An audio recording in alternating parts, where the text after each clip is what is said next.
Today I bring you an urgent SOS from Haiti. The situation is dire. Gang violence has surged, resulting in the deaths of over 5,626 people just last year.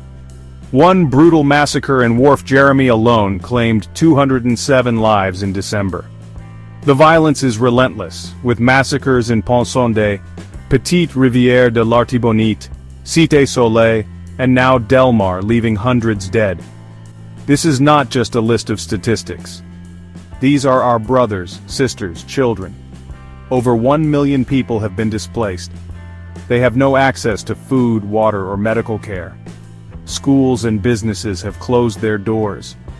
Hope is dwindling. Imagine living in constant fear.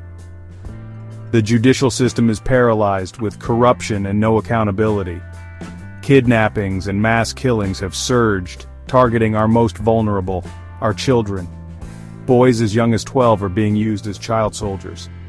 This is a humanitarian crisis of unimaginable proportions. Armed gangs control much of the capital and the country. They operate with impunity, terrorizing civilians. The root causes? Poverty, political instability, and lack of economic opportunities. The international community cannot stand by.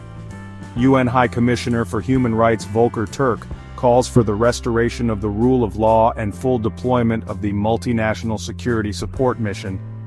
We need increased arms inspections and immediate international intervention.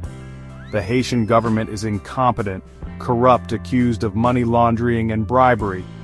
Haiti need your support.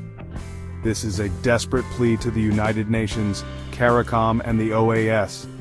Act now to provide security, humanitarian aid, and support rebuilding efforts.